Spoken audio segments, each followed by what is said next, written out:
दोस्तों, एक बार गरुड़ जी भगवान श्री कृष्ण के पास आते हैं और कहते हैं, हे प्रभु, आपने मुझे मनुष्य की जन्म से लेकर मृत्यु तक की सभी अवस्थाओं के बारे में बताया है। मनुष्य की मृत्यु के उपरांत किए जाने वाले सभी क्रियाओं के विषय में भी बताया है, किंतु हे प्रभु, मेरे मन में एक शंका उत्पन्न हो रही है जिसका निवारण केवल आप ही कर सकते हैं।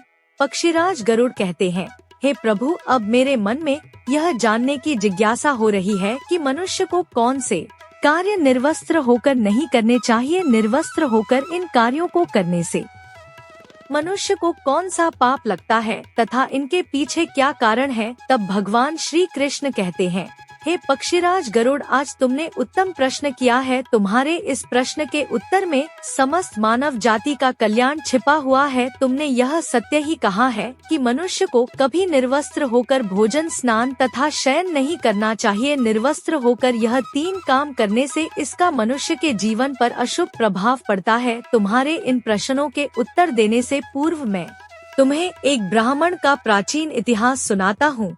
इस प्राचीन कथा के माध्यम से तुम्हें तुम्हारे सभी प्रश्नों के उत्तर प्राप्त हो जाएंगे, इसीलिए तुम इस कथा को ध्यान से अवश्य सुनो। इस कथा को सुनने मात्र से ही मनुष्य के पापों का नाश होता है। गरुड़ जी कहते हैं, हे प्रभु, आपके मुख से इस कथा को सुनना मेरा सौभाग्य है। कृपया आप मुझसे वह कथा कहिए, मैं इसे ध्यान से पूरा सुनूंगा और तीनों लोकों में इसका प्रचार करूंगा। भगवान श्री कृष्ण कहते हैं, हे खग, अच्छा ठीक है, अब तुम इस कथा को ध्यान से सुनो। मैं तुम्हें वह कथा सुनाने जा रहा हूँ। प्राचीन काल की बात है। मध्य देश में एक अत्यंत शोभायमान नगरी थी।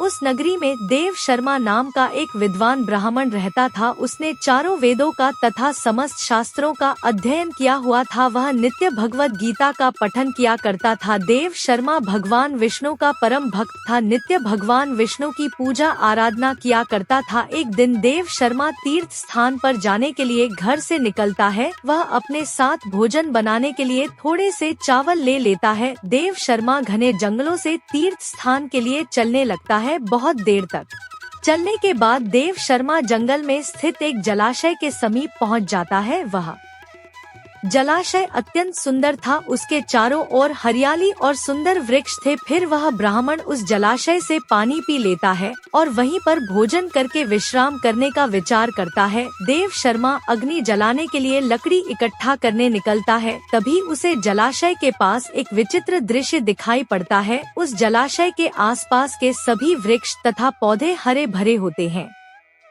किंतु केवल 2 वृक्ष एकदम सूखे हुए तथा मृत दिखाई पड़ते हैं। उन वृक्षों को देखकर देव शर्मा को बड़ा आश्चर्य होता है। वे इस प्रकार से सोचने लगता है, बड़ी ही विचित्र बात है। इस जंगल के सभी पेड़ पौधे हरे भरे हैं, किंतु यह 2 पेड़ तो एकदम से सूखे हुए हैं। इन पर ना तो पत्ते हैं और ना ही छाल है। इन वृक्षों की ऐसी हालत किस कारण से हुई, इतना सोचते हुए वह मन ही मन प्रसन्न हो जाता है और कहता है, चलो अच्छी बात है, आग जलाने के लिए सूखी लकड़ी का इंतजाम भी हो गया। देव शर्मा उन सूखे हुए वृक्षों के पास जाता है और उनकी टहनियाँ तोड़ने लगता है तो अचानक उन वृक्षों से एक आवाज आती है, रुक जाओ ब्राह्मण, रुक जाओ, यह क्या अनिष्ट कार्य कर रहे हो। उस आवाज को सुनकर देव शर्मा चौंक जाता है और इधर उधर देखने लगता है और कहता है, कौन है, कौन आवाज दे रहा है। यहाँ पर तो मुझे कोई नहीं दिखाई पड़ रहा है। तुम जो कोई भी हो, सामने आकर बात करो। फिर से एक बार आवाज आती है, हे ब्राह्मण देवता, हम तुम्हारे सामने ही हैं, आप ही हमें देख नहीं पा रहे हैं। देव शर्मा कहता है, हे भाई, तुम कौन हो और मेरे सामने कहाँ पर खड़े हो, मुझे तो कुछ भी दिखाई नहीं पड़ रहा है। फिर से वह आवाज आती है, हे ब्राह्मण देवता, आप जिस व्री की टहनी तोड़ रहे हैं, मैं वही वृक्ष बात कर रहा हूँ, किंतु आप मुझे पहचान नहीं पा रहे हो। देव शर्मा ब्राह्मण घबरा जाता है और इधर उधर देखने लगता है तो उसकी दृष्टि उन 2 पेड़ों पर पड़ती है। वह देखता है कि वे पेड़ मनुष्य की वाणी में बात कर रहे हैं। इस विचित्र घटना को देखकर देव शर्मा को बड़ा आश्चर्य हो जाता है। वह कहने लगता है, बड़ी ही विचित्र बात है, यह मृत पेड़ तो मनुष्यों की वाणी में बात कर रहे हैं। यह प्रभु की कैसी विचित्र लीला है। देव शर्मा उन मृत वृक्षों से कहने लगता है, हे वृक्षों, तुम कौन हो और तुम मनुष्य की वाणी में कैसे बात कर रहे हो और तुम्हें वृक्षों का शरीर कैसे मिला तुम्हारे समीप? इतना बड़ा जलाशय होने के बावजूद भी तुम सूखे हुए हो और बाकी सभी पेड़ पौधे हरे भरे हैं। आखिर ऐसा कैसे संभव है? देव शर्मा की बात सुनकर वह पेड़ बोलने लगता है, हे ब्राह्मण देवता, हमारी ऐसी दशा हमारे कर्मों के कारण ही हुई है। हमने पिछले जन्म में जो पाप किए थे उसी का फल भुगत रहे हैं। देव शर्मा कहता है, हे वृक्ष, कृपा करके आप मुझे आपके पिछले जन्म का वृतांत सुनाइए। तब वह वृक्ष बोलने लगता है, हे ब्राह्मण देवता, अब हम आपको हमारे पिछले जन्म का वृतांत सुनाते हैं। पूर्व काल में मैं धनेश्वर नाम का वैश्य था और यह मेरी पत्नी दुर्मति थी। हम दोनों ही कांचीपुरा में निवास करते थे। मेरा स्वभाव अत्यंत दुष्ट और क्रूर था। मैं लोगों को ब्याज देकर धन कमाया करता था। मेरी पत्नी भी अत्यंत क्रूर और दुष्ट स्वभाव की थी। उसने कभी अपने द्वार पर आए अतिथियों का सम्मान नहीं किया। हमने कभी दान धर्म भी नहीं किया। सदैव ही दीन और गरीब लोगों को सताया करते थे। उस समय हमारी कोई संतान नहीं थी। हम दोनों ही संतान सुख प्राप्ति के लिए भोग विलास किया करते थे। हम निर्वस्त्र होकर स्नान किया करते थे और निर्वस्त्र होकर ही शयन किया करते थे। अनेक वर्षों तक भोग विलास करने पर भी हमें संतान सुख प्राप्त नहीं हुआ। मैंने कभी अपने पूर्वजों के लिए श्राद्ध नहीं किया, कभी तर्पण नहीं किया, उनके लिए कभी दान धर्म भी नहीं किया, जिस कारण से मेरे सभी पूर्वज रुष्ट हो गए। मेरा मन सदैव ही काम वासना से भरा हुआ रहता था। हम दोनों पति पत्नी दिन रात भोग विलास किया करते थे। निर्वस्त्र होकर ही स्नान भोजन तथा शयन किया करते थे, जिससे समस्त देवी देवता और पितृ भी हमसे रुष्ट हो गए। इस प्रकार से अनेक वर्ष बीत जाने के पश्चात हम पुत्र प्राप्ति की कामना से तीर्थ यात्रा पर निकले। रास्ते में जाते समय एक नदी किनारे हमने निर्वस्त्र होकर संबंध बनाया। दुर्भाग्य से उसी नदी में डूबकर हम दोनों की मृत्यु हो गई। मृत्यु के पश्चात हमें ले जाने के लिए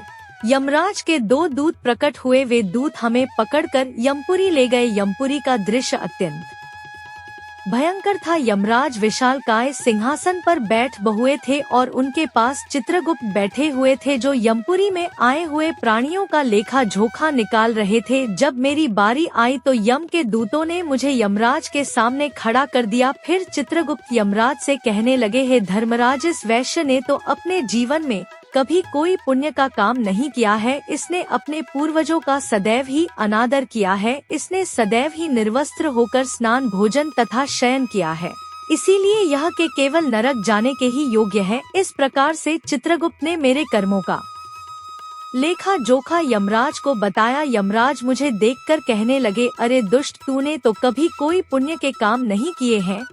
तूने सदैव ही निर्वस्त्र होकर स्नान करके वरुण देवता का अपमान किया है। निर्वस्त्र शयन करके तूने अपने पूर्वजों को अपमानित किया है तथा निर्वस्त्र भोजन करके तूने अन्न का भी अपमान किया है, इसीलिए तुझे नरक में ही डाल दिया जाएगा। इस प्रकार यमराज ने अपने दूतों को आज्ञा देकर मुझे नरक में डाल दिया। मेरे पश्चात मेरी पत्नी को यमराज के सामने लाकर खड़ा किया गया। उसे देखकर चित्रगुप्त ने कहा, है धर्मराज, इस पापिष्ठ री ने भी अपने पति की तरह कोई पुण्य का काम नहीं किया है। इसने भी निर्वस्त्र होकर ही स्नान भोजन तथा शयन किया है। इसने समस्त देवी देवताओं और पितरों का अपमान किया है, अतः यह भी नरक जाने के ही योग्य है। इस प्रकार से यमराज ने हमारे पाप कर्मों को देखते हुए हम दोनों को ही नरक में डाल दिया। नरक में सजा भुगतने के पश्चात हमें वृक्ष का शरीर प्राप्त हुआ। जैसे जैसे हम बड़े हुए हमारे सारे पत्ते भी गिर गए और हमारी छाल भी नष्ट हो गई।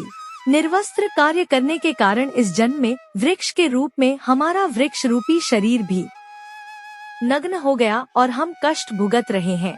हे विप्र, कृपा करके हमें इस कष्ट से मुक्ति दिलाने के लिए कोई उपाय कीजिए। इस प्रकार से उन दोनों की बात सुनकर देव शर्मा को उन पर बड़ी दया आ गई। देव शर्मा उसी स्थान पर बैठकर भगवान विष्णु की प्रार्थना करने लगा और वृक्ष बने उस वैश्य और उसकी पत्नी की मुक्ति की कामना करने लगा। देव शर्मा कहने लगा, हे प्रभु, मैं अपने भगवत गीता के पाठ का पुण्य इन वैश्य पति पत्नी को प्रदान करता हूँ।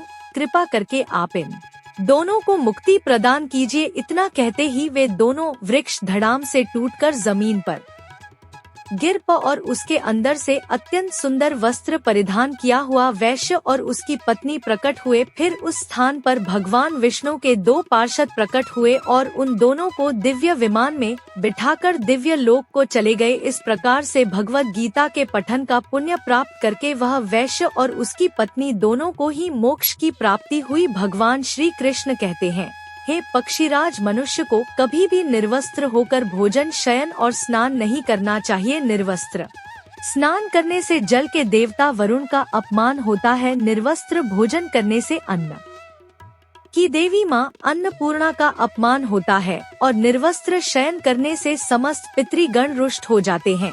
इसीलिए मनुष्य को निर्वस्त्र होकर यह 3 काम नहीं करने चाहिए। तो दोस्तों, इस प्रकार से भगवान श्री कृष्ण ने गरुड़ जी को महत्वपूर्ण ज्ञान दिया है।